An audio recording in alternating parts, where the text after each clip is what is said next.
Está aquí en el estudio y nos acompaña Virgilio Andrade, director general del Banco de Ahorro Nacional y Servicios Financieros. Bienvenido, Virgilio. Hola, Salvador, mucho gusto también, Carla, Alejandro, ¿cómo están? Y te hemos invitado porque pues acabas de sacar este libro, está fresquecito, recién salido de las imprentas. Se llama La Administración Pública en la Constitución Mexicana, del anhelo a la ley. Te lo prologa nada más y nada menos que el ministro José Ramón Cosío, ministro de la Suprema Corte. Y es un libro que hace una reseña, estaba yo leyendo el resumen que nos mandaron porque el libro no lo habíamos tenido oportunidad de verlo, pero una reseña muy interesante de todo lo que ha sido las reformas a la Constitución a lo largo de los, ¿qué son últimos 80 años? 90? 100 años. 100 años. A lo largo de los últimos 100 años. Los últimos 100 años, claro. Sí, efectivamente, el propósito del libro es reseñar la forma como los gobiernos aterrizan sus programas o han aterrizado sus programas en la Constitución, prácticamente desde que se promulgó la Constitución de 1917 a la fecha. ¿Todos los presidentes reforman? Todos los presidentes han reformado, excepto Adolfo Ruiz Cortines, que sí promulgó una reforma constitucional importante, que fue el voto a la mujer a nivel nacional. Pero todos los demás presidentes han incrustado temas de programas de gobierno en la Constitución, ya sea la materia educativa, la materia energética, la materia agraria, otras que tienen que ver, por ejemplo, con medio ambiente, turismo, asuntos vinculados con el cine, cuando menos para facultar al Congreso a que reforme o a que haga leyes sobre esas materias.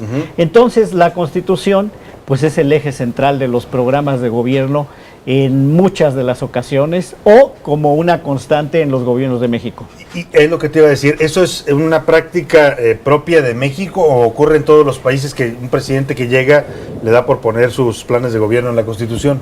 En términos de modelos constitucionales, existen modelos en donde solamente se habla de grandes derechos. La Constitución de los Estados Unidos es un ejemplo, pero hay constituciones que son pactos políticos más fuertes y más amplios. La Constitución mexicana tiene eso porque así nació. Nació como un pacto político de los grupos revolucionarios en 1917.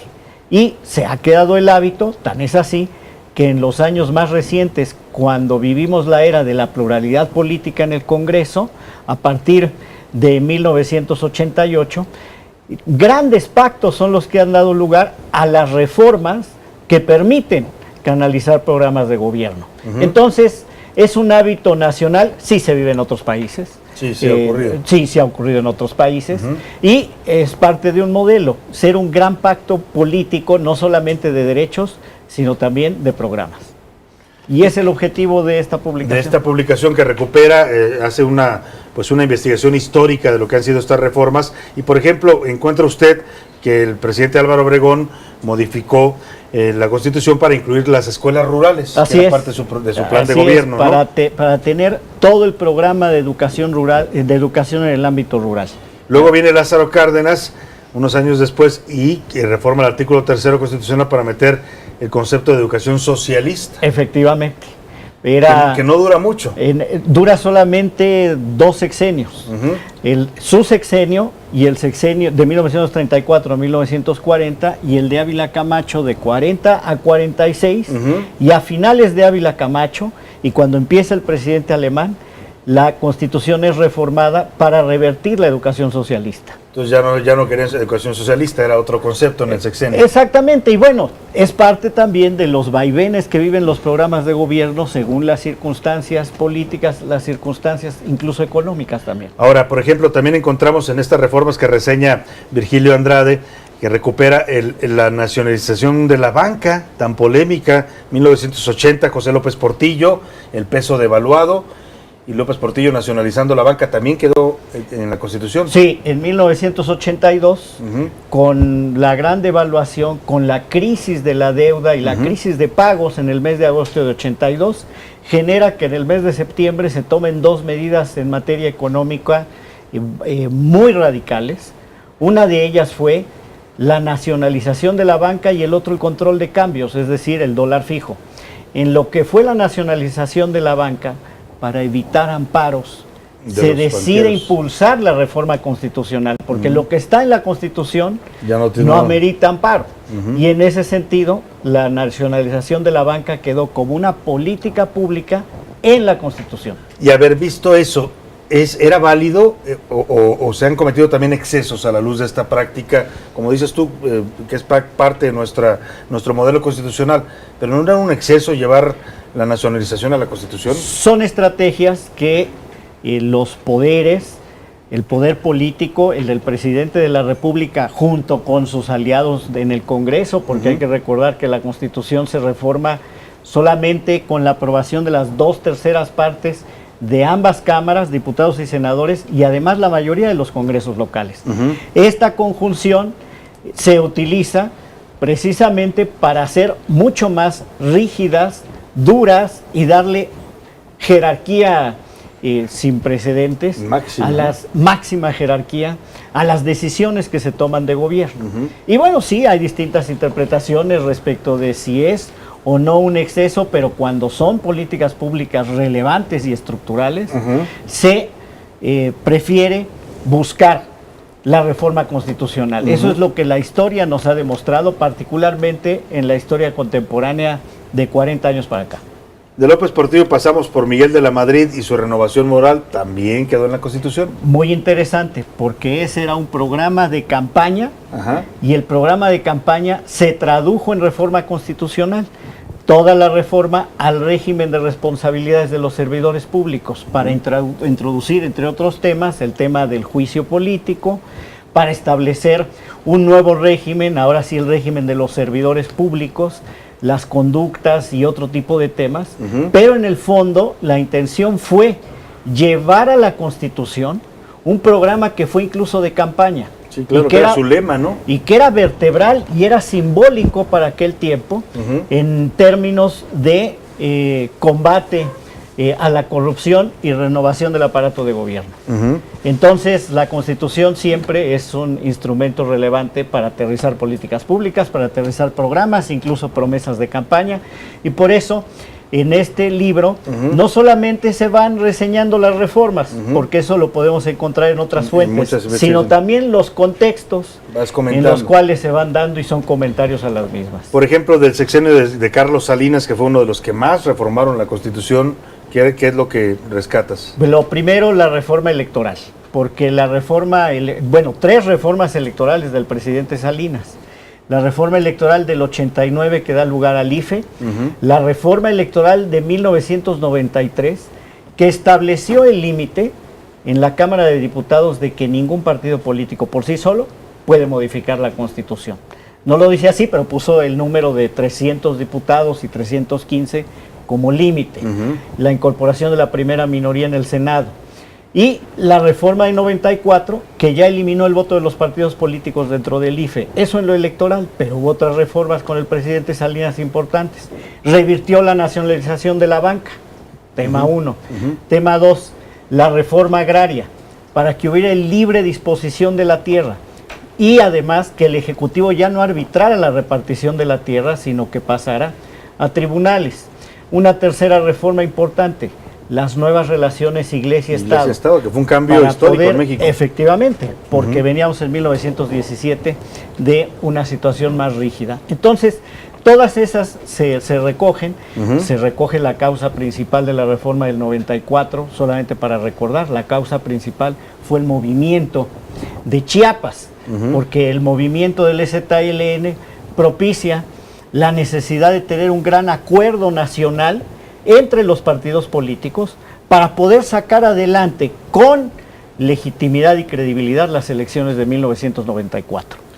¿Y los gobiernos panistas, por ejemplo, Fox, Calderón, continuaron esta práctica? Sí, cómo no, sin duda, reformas muy importantes en ambos sexenios, porque con el presidente Fox nace el régimen de transparencia en la Constitución, es decir, nace toda la política del INAI, efectivamente. Con el presidente Fox se pone fin, por lo menos en la Constitución, al conflicto armado de Chiapas. Se atiende la promesa de dar cauce al conflicto armado con una reforma constitucional en materia indígena que particularmente se fue confeccionando en el Senado. Entonces fue una reforma muy importante en el sexenio del presidente Fox.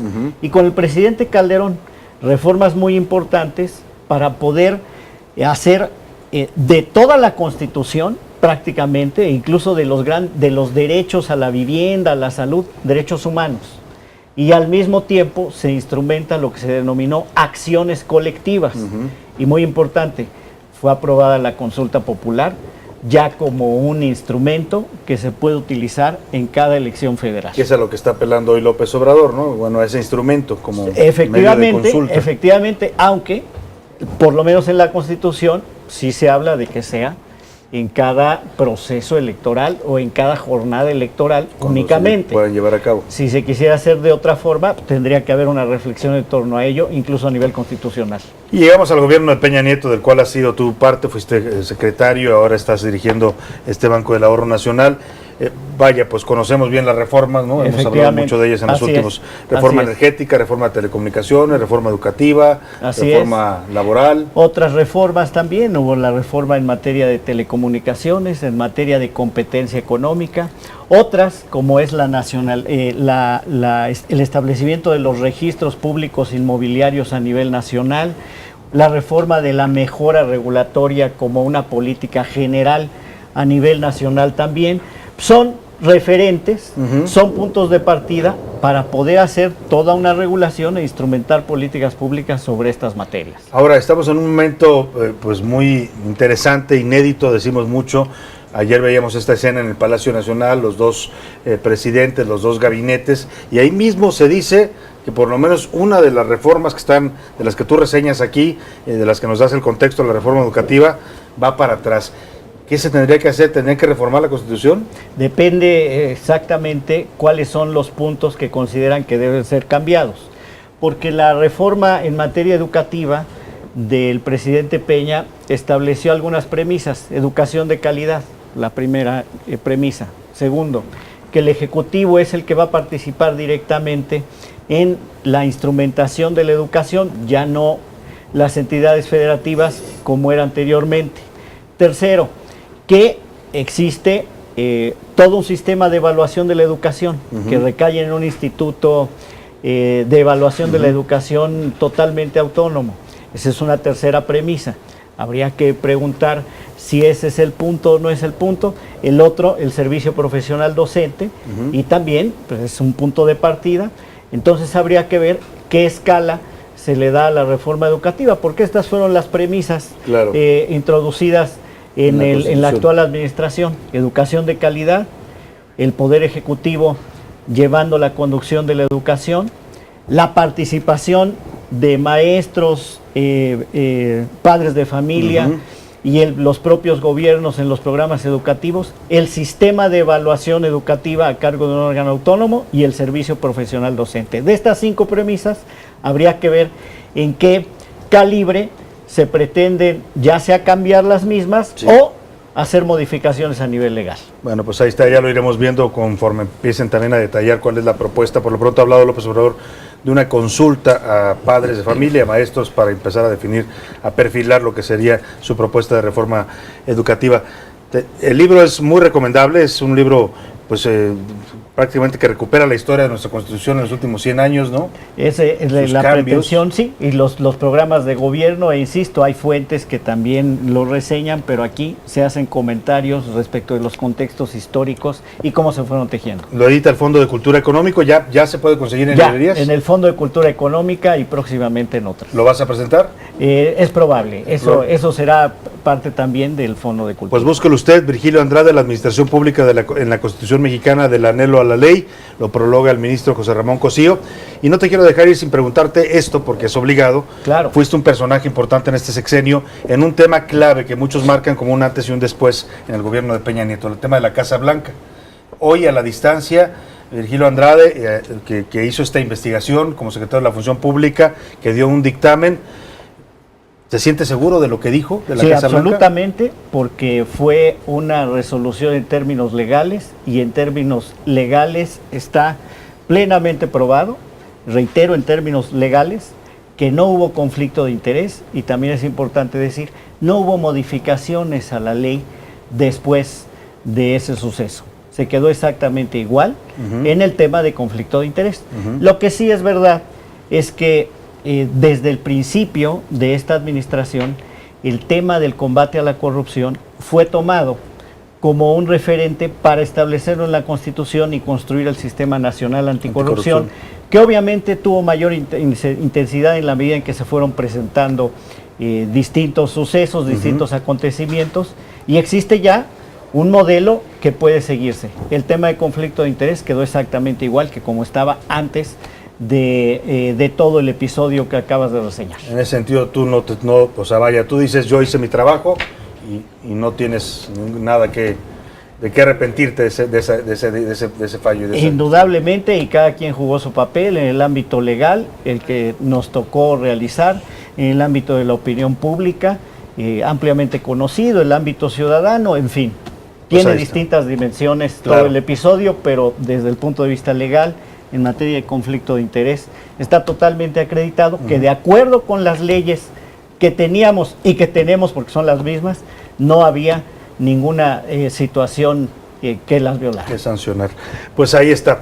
Te agradezco mucho el habernos visitado. Muchas gracias. Mucho éxito con el libro. Gracias. Búsquelo usted, de verdad vale la pena. Es un libro muy interesante para recuperar la historia reciente del país en materia de reformas constitucionales y todo su contexto en el que se han ido plasmando los distintos sexenios a lo largo de la historia de nuestro país. Gracias, de verdad. Muchas gracias, por visitarnos, Salvador. Muchas Virgilio gracias. Andrade. Gracias.